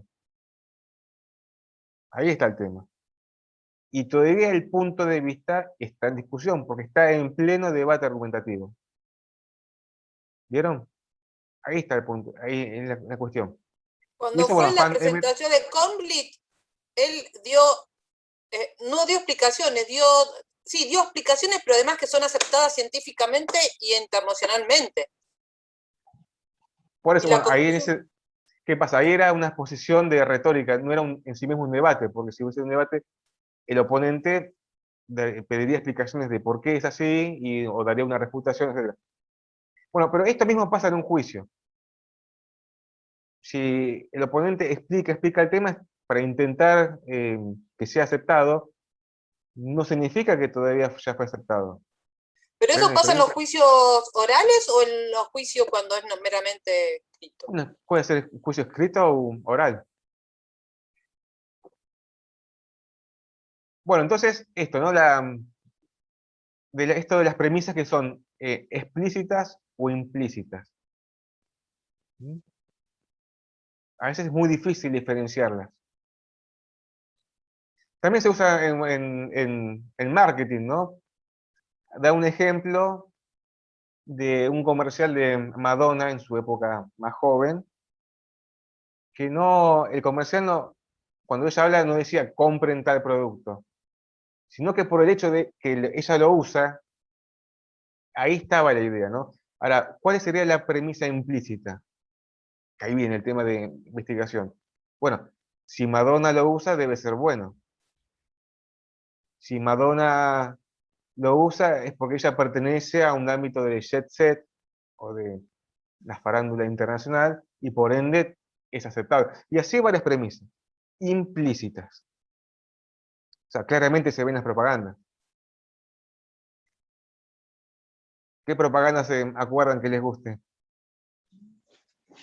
Yo soy Para mí la viejo, la de mejor, Camel. para mí la mejor es la de Quilmes.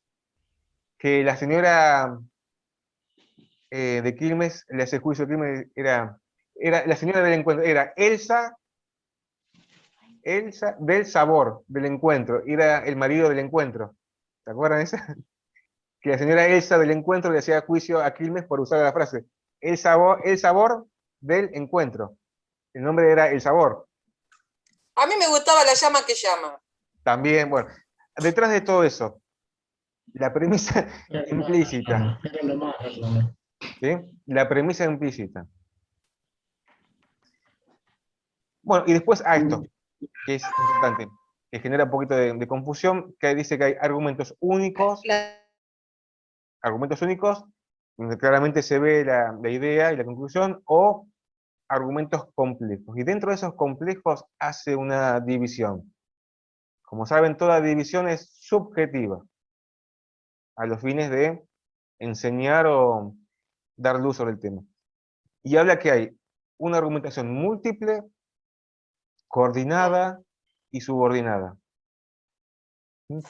Que se pueden utilizar de manera autónoma o a veces estos tres tipos de argumentaciones al mismo tiempo. La múltiple, expliquemos la múltiple. En la argumentación múltiple lo que está es que cada premisa vale por sí misma. ¿Sí?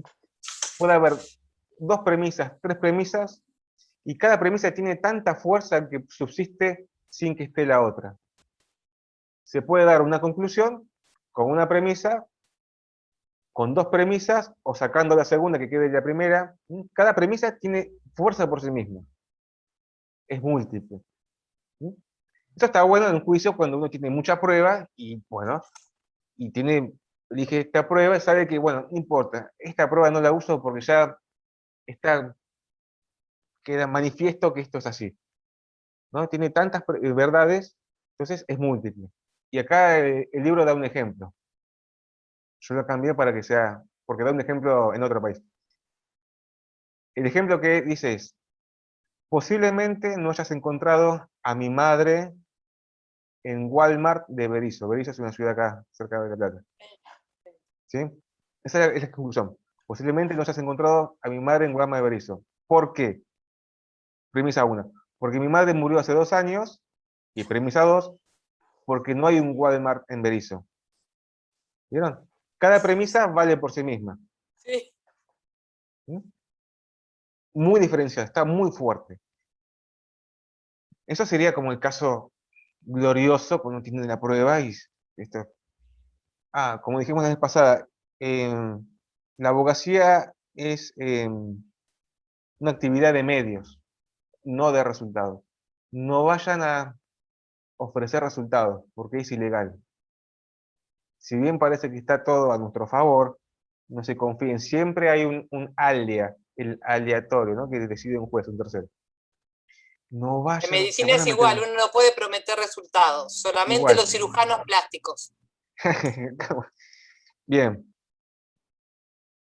En la argumentación coordinada en la segunda versión es cuando la premisa en sí mismo no tiene mucha fuerza y bueno, hay que unirlas a otras porque todas esas premisas, esas verdades o indicios apuntan hacia un mismo objetivo, a darle fundamento a esa conclusión. ¿Mm? Están todas coordinadas y ahí ese es el trabajo de argumentación, coordinar todas esas verdades. Que ese chapotazo de ahogado que uno hace cuando quiere justificar, no, sea ordenado, eficiente. ¿Mm? Y da un ejemplo. La conclusión es, la cena estuvo organizada perfectamente. Esa es la conclusión. Ahora, ¿por qué? Porque la sala era del tamaño exacto para los invitados. Segundo, el arreglo de la mesa fue bien pensado y el servicio excelente. Son 3 premisas que si las ponemos sueltas, no generan mucha fuerza en la conclusión. Decir que la cena estuvo bien organizada porque la mesa estaba bien presentable es un poco flojo, ¿no? Necesitamos otras premisas para darle eh, seriedad, que sea conciso, que tenga fuerza, que tenga peso. Por eso es coordinada. Todas las premisas están apuntando. ¿Sí? Las dirigimos. Ese es nuestro trabajo de argumentación. Ordenar lo que tenemos para hacer un mismo fin. Y la otra, la argumentación subordinada, esta es un poco más rara, pero puede pasar. Cuando la premisa depende de otra premisa, ¿no? En una relación de escalera, ¿no? De encadenamiento. Ejemplo. No puedo ayudarte a pintar tu cuarto la semana próxima. Ese es el ejemplo. O sea, la conclusión. Ahora, ¿por qué? Porque no tengo tiempo, premisa 1, porque tengo que estudiar para UNPAS, porque tengo que hacer la actividad obligatoria que se vence. No, todas las premisas están conectadas frente a una misma. Es subordinada. Esto también lo pueden aplicar, bueno, cuando tengan que fundamentar el ensayo, van a ver que puede ser que haya verdades subordinadas, pero también puede ser que sean coordinadas, y si tienen múltiples, mejor. Esto sirve a los fines de entender cómo funcionan las premisas. No es que hay que escribir argumentación, hoy escribo argumentación múltiple, no. Es según lo que tenemos, pero ver las modalidades. Bueno, luego habla de esto, de la estructura, ¿no? De mantener ese orden, también de hacer una crítica anticipada. Luego de todo eso se puede hacer un párrafo aparte, bueno, haciendo un refuerzo en nuestras premisas que posiblemente sean criticadas y darle una respuesta. O sea, anticiparse a la respuesta. Es difícil, pero se puede. Y es recomendable.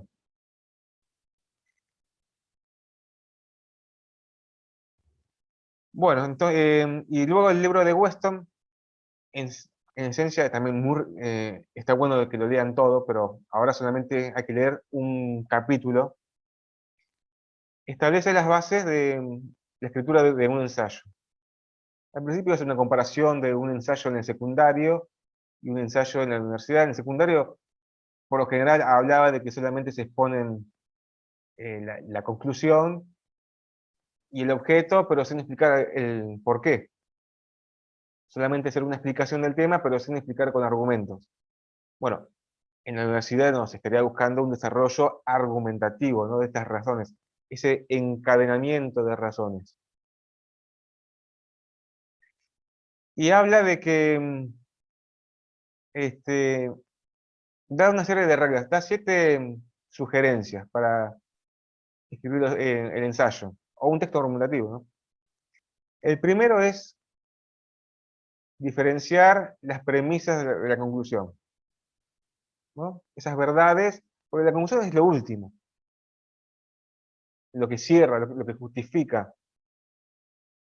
No empezar a confundir. Y acá da un ejemplo, ¿no? El de Winston Churchill. Dice, sea optimista, esa es la conclusión, y la premisa es, no resulta de mucha utilidad ser de otra manera. Si bien se puede confundir ambas, ¿sí? Hay que dejar claro, la conclusión y la premisa. Segundo, como dijimos, ¿no? Explicar las cuestiones, la narración, la argumentación, de forma natural. ¿Sí? No enroscarse, dar vueltas, porque ya hablar de forma clara o escribir de forma clara ya demuestra inteligencia y demuestra conocimiento y manejo del tema. Cuando uno no entiende el tema y está ahí, cuesta ser claro, porque uno mismo no lo tiene claro en la mente. Entonces, intentar hablar o escribir de forma natural, tal cual como las cosas sucedieron.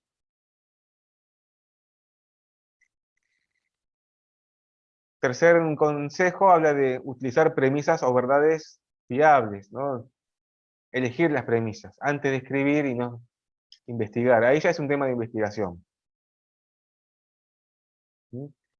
Hacernos preguntas de realmente lo que tenemos sirve o no sirve, ¿no?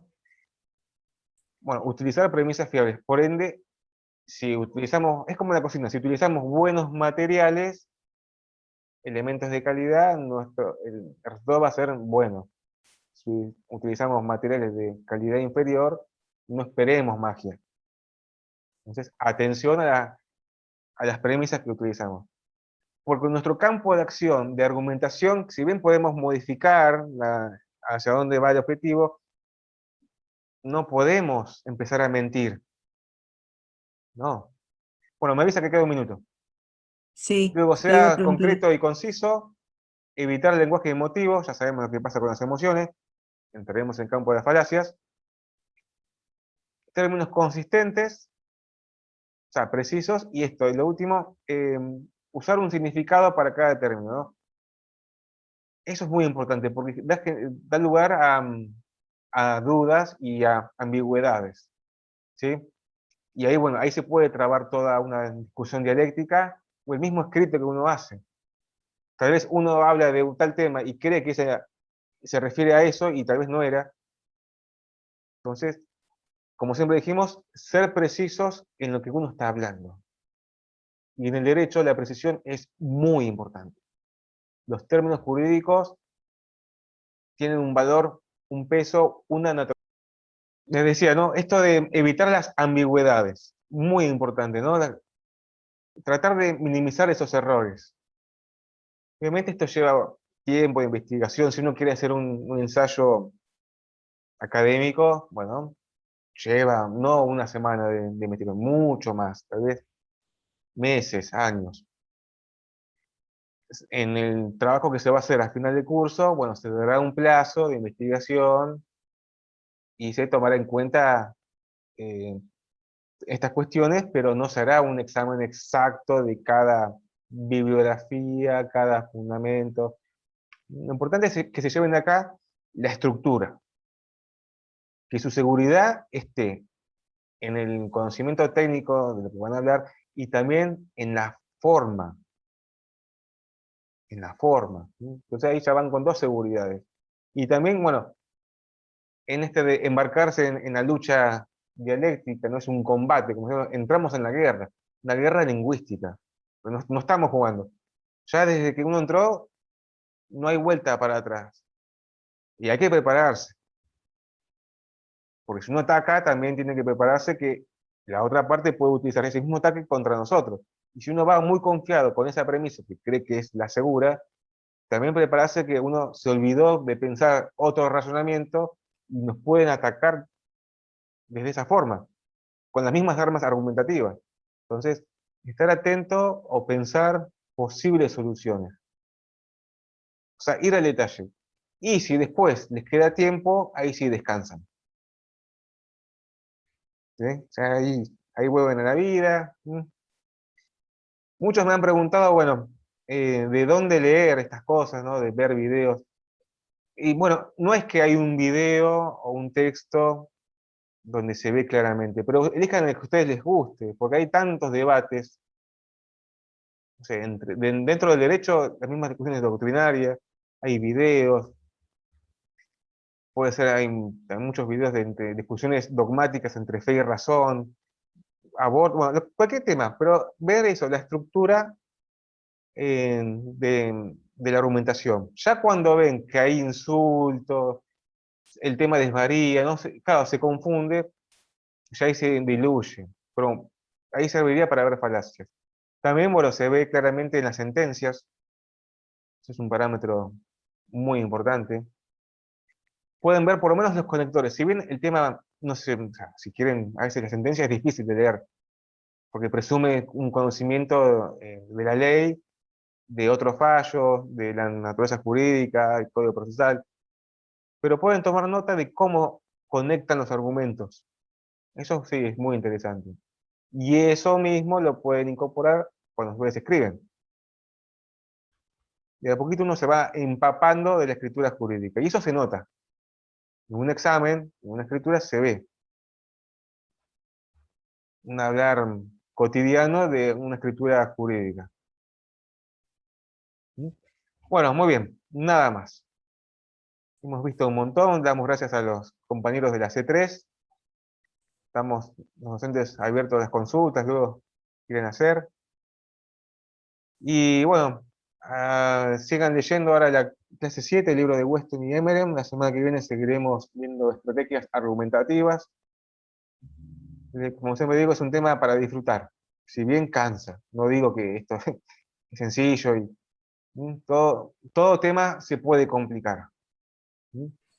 Pero después es muy lindo ver todo esto en un juicio, en una sentencia, o en un mismo debate, podría ser. El de Weston es bastante fácil de leerlo. Sí, es Es un poco claro. más ameno, un poco más claro, sí, sí, sí. El de Van Emeren también. Bueno, encuentren un gusto a lo que leen, tomen notas, hagan apuntes, hagan las actividades. Nos veremos la semana que viene a las 6 de la tarde y seguiremos viendo estrategias argumentativas. Los felicito, bueno, a todos que hicieron la actividad obligatoria. Así que, y bueno, y darles gracias que están acá en Zoom un jueves, en plena semana de Libertadores, y están acá mirando esto. Muy bien. ¿De Boca? De Boca, sí. Nada, los aliento a que sigan estudiando. Esto recién empieza. Profesor, le quería hacer una consulta. En el cronograma de clases que usted tiene en el campus, hay una parte después del integrador que dice repositorio. ¿Qué significa eso? Ah, ¿está Pues, disponible para ver? no, pero me llamó la Ah, atención la palabra, digo, no, después del examen integrador, repositorio. en el Moodle no lo vamos a usar, en principio. Es Ah, una especie de biblioteca de información de algunas cuestiones, pero todavía no pensé que está era disponible. parte, No se preocupen. pensé que era parte de otro examen, ¿no? Una cosa así, No, no sé. no hacemos nada con sorpresa, siempre avisamos con antelación. Está bien, está bien. No, pero como está en el ¿Sí? campus y dentro del cronograma de sus clases, por eso preguntaba. Está bien, bueno, gracias por estar atenta a lo que pasa en el campo. Bueno, Bueno, nada más, gracias, profesor. a descansar esa cabecita que seguro debe estar Muchas gracias. extenuada. Buen fin de- Gracias, profe. Hasta luego. Hasta luego, profe. Nos veremos la semana que viene. Hasta luego, profe. Hasta luego.